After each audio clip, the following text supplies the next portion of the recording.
This channel does not promote any violent, harmful, or illegal activities. All content provided by this channel is meant for an educational purpose only. 9mm পিস্তল হাতে তৃণমূল কর্মী, এবার সেই ছবি আপনাদের দেখাবো। ছবি সামনে এনে বিজেপির এমনই দাবি। বিজেপি জেলা সভাপতি দেবদাস মণ্ডলের দাবি, বাগদা উপনির্বাচনের সময় পিস্তল নিয়ে দাপিয়ে বেরিয়েছে এই যুবক। অভিযোগ জানানোর পরও পুলিশ যুবককে গ্রেপ্তার করেনি বলে অভিযোগ বিজেপির। সমাজ বিরোধীদের সঙ্গে যুক্ত বিজেপি, সমাজ বিরোধীদের ছবি দেখিয়ে নিজেদের মুখ লুকানোর চেষ্টা করছে বিজেপি। পাল্টা দাবি তৃণমূলের। কিভাবে, কার কাছ থেকে ওই যুবক পিস্তল পেলেন, প্রশ্ন বিজেপির। জানা যাচ্ছে যুবকের হাতে থাকা পিস্তল সরকারি অর্ডিন্যান্স ফ্যাক্টরিতে তৈরি। সরকারি সশস্ত্র বাহিনীর কাছেই এই পিস্তল থাকার কথা। প্রশ্ন তাহলে এটাই, যুবকের কাছে কিভাবে এলো এই পিস্তল? আপনারা জানেন বাই ইলেকশন প্রার্থীর উপরে হামলা হয়েছে গাতপুকুরে 186, 187, 188 এবং মালিপুতা পঞ্চায়েতের মালিপুতা আরেকটা বুথে 193 নম্বর বুথের এই ছেলেটি কাল পিস্তল নিয়ে দাপিয়ে বেরিয়েছে। দেখুন পিস্তল নিয়ে ছবি দিয়েছে, পিস্তল নিয়ে দাপিয়ে বেরিয়েছে। কোন রাজ্যে বাস করছি আমরা? পিস্তল নিয়ে দাপিয়ে বেরিয়ে ভোট লুট করেছে, তার নামে কমপ্লেন করা হয়েছে, এখনো পর্যন্ত অ্যারেস্ট হয়নি।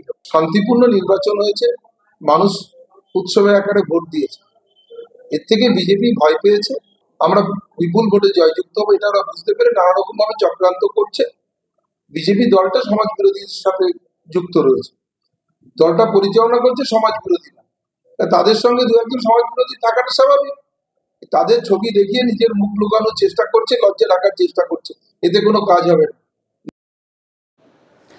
যেই যুবকের হাতে পিস্তল, সে যেই দলের কর্মী হোক না কেন, সরকারি অর্ডিন্যান্স ফ্যাক্টরিতে তৈরি এই পিস্তল কি করে একজন সাধারণ মানুষের হাতে আসে? কথা বলবো আমাদের প্রতিনিধি সিজার মণ্ডল রয়েছেন সঙ্গে। সিজার, দেখো, যে পিস্তলের ছবি দেখা যাচ্ছে এবং সেই পিস্তলের যেভাবে এনগ্রেভ করা রয়েছে আরএফআই কথাটার অর্থ হচ্ছে রাইফেল ফ্যাক্টরি অফ ইছাপুর, অর্থাৎ সরকারি অর্ডিন্যান্স ফ্যাক্টরিতে তৈরি এই মডেলটা 9mm1A। এটা রাইফেল ফ্যাক্টরি অফ ইছাপুরই তারা তৈরি করে, অর্থাৎ সরকারি অর্ডিন্যান্স ফ্যাক্টরিতে তৈরি এই অস্ত্র। এবং ভারতীয় আইন অনুসারে এই 9mm বোর্ডটাই হচ্ছে প্রহিবিটেড বোর্ড, অর্থাৎ সিভিলিয়ান বা অসামরিক ব্যক্তিরা এই পিস্তল ব্যবহার করতে পারেন না, তাদের কি কোনোভাবেই কিন্তু লাইসেন্স দেওয়া হয় না। তাহলে ধরে নিতে হবে দুটো সম্ভাবনা।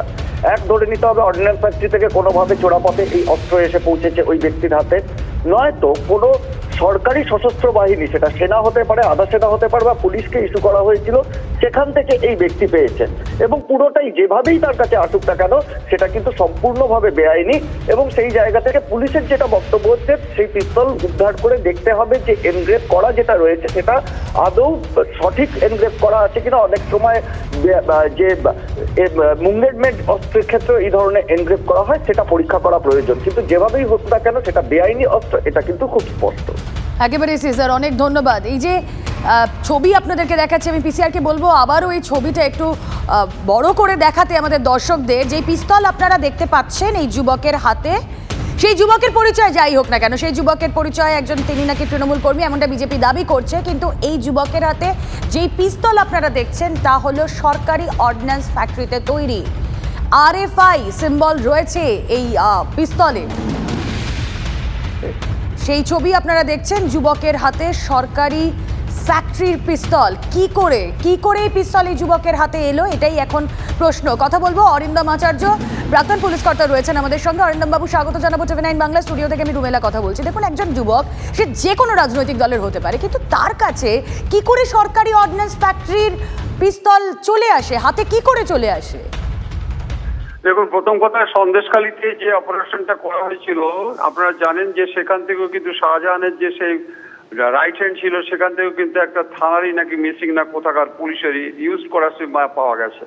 এখন আমরাও একটু বিস্মিত হয়ে যাচ্ছি যে কি ধরনের এই জিনিসগুলো পাওয়া যায়। আপনি জানেন এগুলো তদন্তে এবং ওই রাইফেলই বলুন, রিভলভার বলুন, সেগুলো নিচে পিছনের দিকে একটা নাম্বার থাকে, সেই নাম্বারকে যদি স্ক্রুটিনাইজ করে এফএসএল থেকে সেটা জানা যায় যে কোথা থেকে, কোন ইউনিট থেকে, কোন ব্যাচ থেকে এটা মিসিং হয়েছিল। এবং এটা যদি হয়ে থাকে তাহলে তো ভয়ঙ্কর ঘটনা না। আজকে যদি আমরা এই বন্দুকে এই যে পিস্তল, যে ছবি আমরা দেখাচ্ছি, আমাদের প্রতিনিধি বললেন, কনফার্ম করলেন, এখানে আরএফআই লেখা, মানে রাইফেলস ফ্যাক্টরি অফ ইছাপুর। কি করে সেখানে কি চোরা পথে চলে আসতে পারে? কোনো সার্ভেলেন্স থাকবে না? এগুলো আপনি জানেন বোধহয়, নকশাল আমলে কিছু এরকম মিসিং হয়েছিল এবং পরবর্তীকালে জানা যায় যে ওই যে পুলিশ ট্রেনিং কলেজ থেকেও কিন্তু অনেক মিসিং হয়েছিল, সেগুলো ধরার পরে কেস হয়।